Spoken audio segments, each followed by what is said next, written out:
इतने चुनाव हरवाने के बाद भी कांग्रेस पार्टी हमेशा राहुल गांधी को ही क्यों आगे करती है? आपके पास कोई और नेता नहीं है? कांग्रेस पार्टी में खुद बेरोजगारी पड़ी है। मेरा सवाल कांग्रेस से है कि जो वो इतनी सारी अपोजिशन पार्टियां से मिलकर अलायंस बनाई है, तो क्या कांग्रेस के पास खुद का कोई सक्षम नहीं है कि जो बीजेपी के खिलाफ खुद अकेला लड़ सके?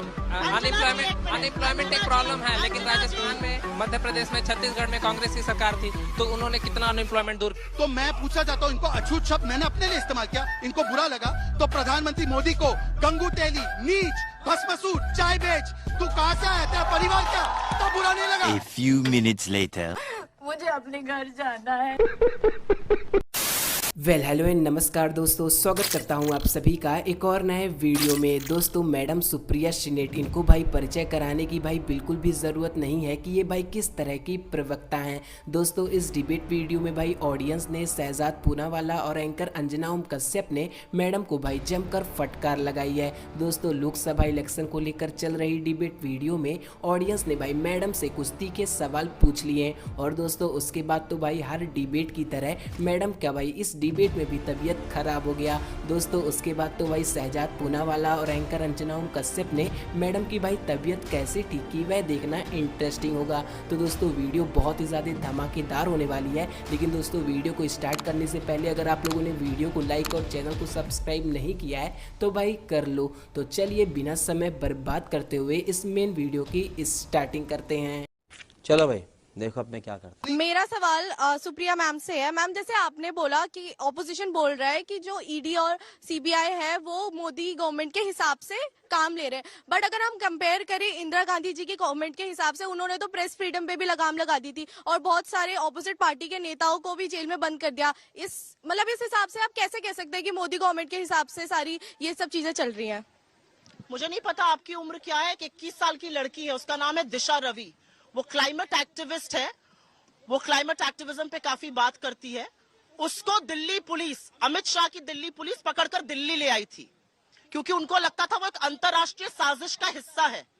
और जब तथ्य नहीं मिले तो दिल्ली पुलिस को दुम दबाकर उसको छोड़ना पड़ा, कोर्ट के अंदर मानना पड़ा। उनके पास कोई तथ्य और सबूत नहीं थे। ये डर है इस सरकार का। और आपने एक अच्छी बात पूछी, आपने स्वतंत्रता अभिव्यक्ति की बात पूछी। आप लोग पता नहीं कितने लोग बच्चे यहाँ से मैक्लोडगंज या लद्दाख या ऐसी जगह गए हैं।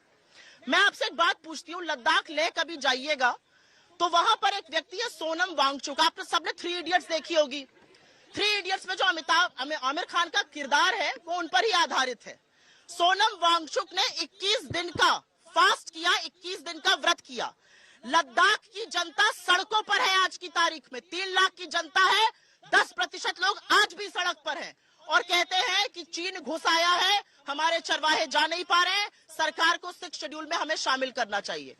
उनकी बात तो करना दूर, उन पर कोई डिबेट नहीं है। प्रधानमंत्री मोदी को कोई फर्क नहीं पड़ता कोई जिए या मरे, चाहे मणिपुर हो और चाहे लद्दाख हो। ये मोदी जी की असलियत है। बच्ची का सवाल इमरजेंसी पर था, इमरजेंसी पर था। ये फंस गया सीएम। ऐसा नहीं कि यंग है तो इमरजेंसी नहीं, इमरजेंसी के बारे में पढ़ा। तो अभी बहुत हाँ। कुछ बहुत कुछ और आप लोग सब हाथ उठाइएगा, मैं उधर भी आऊंगी जो लोग खड़े हैं। हाँ। एक चीज मैं और कहना चाहती हूँ, आप लोगों में जिसका मन हो मुझसे खड़े होकर सवाल पूछिएगा। अगर आपको उनकी बात अच्छी लगे खूब ताली बजाइएगा, मुझे भी हूट करिएगा। मैं आपको किसी का, मैं इंडिपेंडेंट इंडिया में युवा को किसी का हूटिंग करने वाला स्टूज कभी नहीं कहूंगी। बिल्कुल ये पाप नहीं करूंगी। आप करिएगा, ये आपकी स्वतंत्रता है। ये देश दुनिया का सबसे युवा देश है। यहाँ पर आपको हूटिंग करने की भी आजादी होनी चाहिए, ताली बजाने की भी आजादी होनी चाहिए। अंजना जी, किसी के बाप की बकौती अंजना जी, अंजना जी, आपने इमरजेंसी पर अभी भी नहीं बोला, इससे रुक जाइए। सवाल इमरजेंसी पर था। वो बच्ची पूछ रही थी कि जिस पार्टी ने देश में इमरजेंसी लागू किया। नेता ने कहा है, सवाल का जवाब सुनिए। मेरे नेता ने कहा है कि इमरजेंसी एक काला अध्याय था, लेकिन आज इस देश में क्या हो रहा है? आज अगर एक व्यक्ति दिखाता है कि मिर्जापुर यूपी उसको रोटी बच्चे को दी जा रही है, उसके ऊपर सेडेशन लॉ लगाकर उसको प्रताड़ित किया जाता है। सुप्रिया शर्मा नाम की एक पत्रकार है, स्क्रोल में काम करती है। उसने वाराणसी में जाकर दिखाया कि आज भी मुसहर घास खा के जीते हैं, उसके ऊपर सेडेशन लॉ लगाया जाता है। क्यों ऐसा होता है? पीपी किट का घोटाला जो दिखाएगा उसके ऊपर कार्रवाई वो होगी। खुद ही उसे काला घोटाला अध्याय करने मांग वाले रही की है। अभी के कार्रवाई वक्त को नहीं। ज्यादा बुरा Please, बता दी। please. लोकतंत्र बचाओ रैली किया था पूरे विपक्ष ने रामलीला मैदान में। जवाब दीजिए। अंजना जी, अभी इन्होंने बड़ी बड़ी अच्छी बातें की, तो इनसे एक बार बोलिए कि जनता को राक्षस कहने वाले रणदीप सुरजेवाला पर क्या कार्रवाई की? वहां पर तो पूरी जनता को राक्षस बोल दिया था, उस पर एक शब्द नहीं बोल पाए। चलिए, मैंने तो एक प्रायोजित व्यक्ति को चिन्हित किया तो उनको बुरा लगा, मैं बोलता हूँ कि गलत है। अब बताइए कि जो रणदीप सुरजेवाला ने बोला उस पर कुछ नहीं बोल पाएंगी। अच्छा, अंजना जी ये क्या बोल रही हैं कि ये मीडिया की स्वतंत्रता के लिए है। अरे भाई, 14 पार्टियों ने 14 जर्नलिस्ट को बैन किया, वो कौन सी पार्टियां थी? चित्रा जी के शो पर जो 5 बजे होता है, कौन सी पार्टी नहीं आती है? कांग्रेस पार्टी नहीं आती है। और ईमानदारी इनकी ये देखिए कि ये खुद पत्रकार थी, अगले दिन पत्रकारिता छोड़कर प्रवक्ता बन गई और टिकट लेकर चुनाव लड़ने लगी, परंतु दूसरों की मर्यादाओं पर, दूसरों की नैतिकता पर सवाल ये खड़े करती है। और अगर नाम बुलाना गलत है तो गोदी मीडिया किसने टर्म कॉइन किया है? आपको भी गोदी मीडिया कौन बोलता है? बताइए जरा एक बार इनको। और तीसरी बात, देखिए मैं भागता नहीं हूं, इमरजेंसी की बात करती हैं। राजनाथ सिंह जी का स्मिता प्रकाश के साथ पॉडकास्ट देखिए, उन्होंने बताया कि 24 साल के राजनाथ सिंह जेल में ठूस दिए गए थे, उनकी मदर का अंतिम संस्कार था, उनको पैरोल नहीं मिली। ये इनकी हकीकत है। ये बात करेंगे जिन्होंने इस पार्लियामेंट को पंगु कर दिया, सारे विपक्ष को जेल में डाल दिया, जिन्होंने जुडिशरी को कहा कमिटेड जुडिशरी बनो, जिन्होंने कहा मीडिया को डोंट क्रॉल बेंड। ये इस प्रकार के लोग जो है वो इमरजेंसी पे बोलते हैं। और एक आखिरी बात, सर, हम सब जानते हैं कि 24 का इलेक्शन कौन जीतने वाला है, तो एक बार बोलिए। जानते हैं? हाँ, मतलब बोलिए। इससे ज्यादा वन साइडेड नहीं हो सकता। तो 24 to 29 मोदी जी की क्या पॉलिसीज होनी चाहिए? आपका शुभ नाम? मनीष।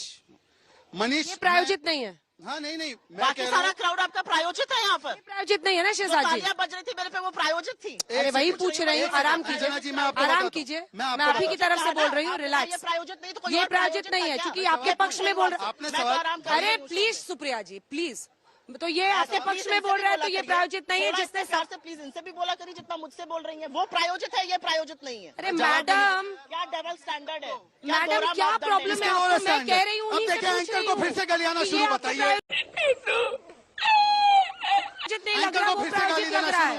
शुरू। ये इनका चरित्र है। एंकरिंग कर रहा है। अब अंजना जी मैं आगे बढ़ जाऊँ। एंकरिंग कर रहा है, करने दीजिए। प्लीज एक सेकंड मैडम प्लीज पूछिए, आप लोगों के सवाल पूछिए। अंजना जी मैं जवाब तो दे नहीं, दूं। रुक जाइए जवाब तो दे नहीं, दूंगा। 2-3 सवाल लूंगी। मैं सिर्फ ये कह रही थी कि ये उनके पक्ष में पूछ रहा है, तो ये प्रायोजित नहीं मेरे दिख रहा। जवाब देने के आपने बदले यही बेवजह बोलती का रही। हमला कर अच्छा, मैम, चलिए। अनएम्प्लॉयमेंट एक प्रॉब्लम है। चलिए। कांग्रेस की प्रवक्ता बोल रही अब थी। देखिए हाँ, बोलिए, एक आप प्रॉब्लम अछूत है, है। दूर रहिए। ये मिस्टर शहजाद प्लीज।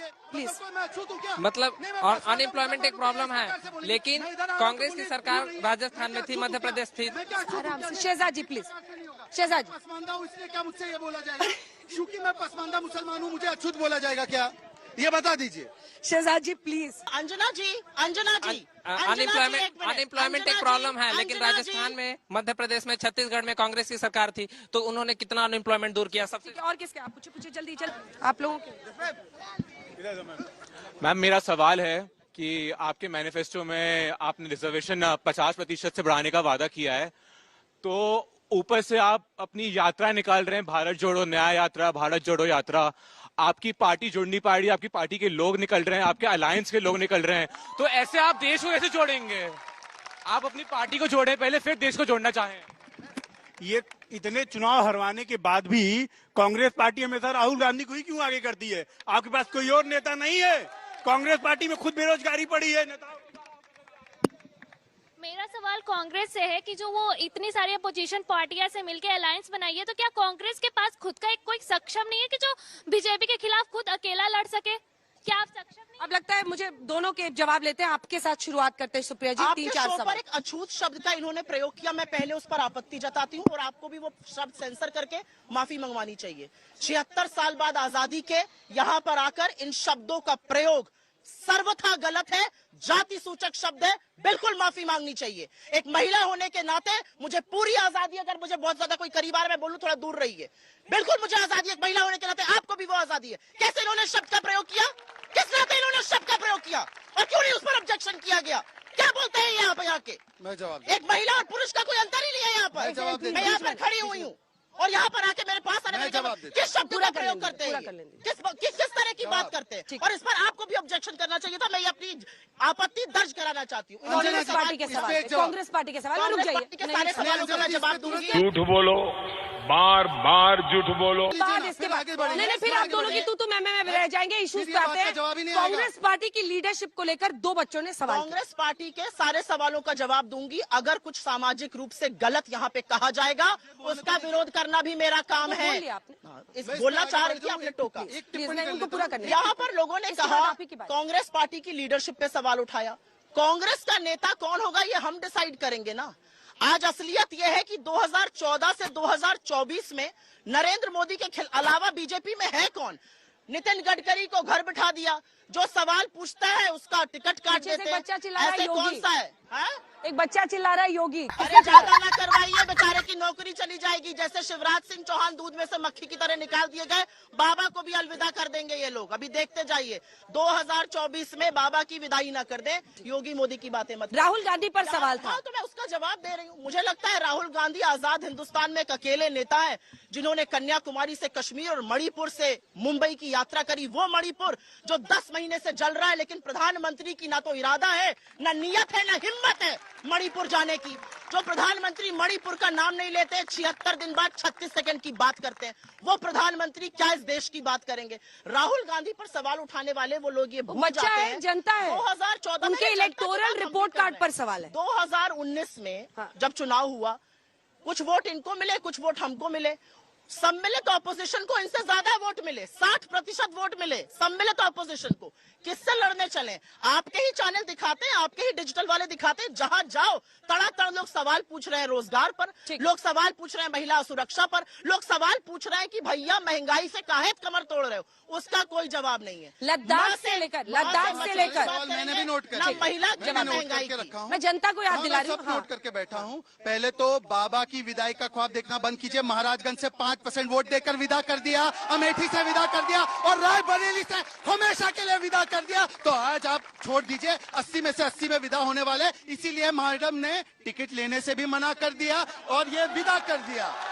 छोड़ दीजिए भाई। मैंने जब कहा कि पास आने पर इन्होंने कहा कि मेरे पास मत आओ, तो मैं पूछा जाता हूँ, इनको अछूत शब्द मैंने अपने लिए इस्तेमाल किया, इनको बुरा लगा तो प्रधानमंत्री मोदी को गंगू तेली, नीच, भस्मसूर, चाय बेच, तू कहां से आया, तेरा परिवार क्या, तो बुरा नहीं लगा। ये तो सामाजिक शब्दकोश से निकल गए ना शब्द। पर देश के चुने हुए प्रधानमंत्री को ये बोलते हैं तेरा परिवार क्या है। मैं डंके की चोट पे बोलता हूँ, हमारा परिवार नहीं है। हम लालू की तरह तेजस्वी नहीं लाते, हम मुलायम की तरह अखिलेश नहीं लाते, सोनिया की तरह राहुल नहीं लाते। हम आपके साथ है, हमारा परिवार आप है। जी हाँ दोस्तों, जिस तरह भाई आप लोगों ने देखा कि भाई बीजेपी पार्टी के प्रवक्ता शहजाद पूनावाला ने भाई मैडम सुप्रिया श्रीनेट को बजा डाला। एंड दोस्तों मेरा ये कहना भाई बिल्कुल भी गलत नहीं होगा कि भाई इनके साथ भाई सुधांशु त्रिवेदी जी का डिबेट काफ़ी ज़्यादा इंटरेस्टिंग होता है। क्योंकि दोस्तों सुधांशु त्रिवेदी जी भाई बोलते तो कम है, लेकिन दोस्तों एक लॉजिकल फैक्ट्स के साथ वह भाई सवाल करते हैं तो भाई मैडम भाई सुधांशु त्रिवेदी जी के पर्सनल चली जाती हैं। तो भाई लोग, अगर आप लोगों को भाई सुधांशु त्रिवेदी जी का और मैडम सुप्रिया श्रीनेट का अगर आप लोगों को भाई डिबेट देखना है तो भाई आप लोग मुझे कमेंट बॉक्स में बता सकते हैं। मैं भाई ढूंढ कर एकदम से बढ़िया डिबेट आपके सामने प्रस्तुत करूंगा। वेल दोस्तों, अभी तक आप लोगों ने भाई वीडियो को लाइक और चैनल को सब्सक्राइब नहीं किया है तो भाई कर लो, क्योंकि दोस्तों इस चैनल पे भाई रोजाना आप लोगों को भाई इंटरेस्टिंग से इंटरेस्टिंग डिबेट्स मिलता रहेगा। दोस्तों आज के लिए बस इतना ही। मैं मिलता हूँ किसी और नेक्स्ट धमाकेदार डिबेट वीडियो के साथ में। तब तक के लिए जय जय श्री राम।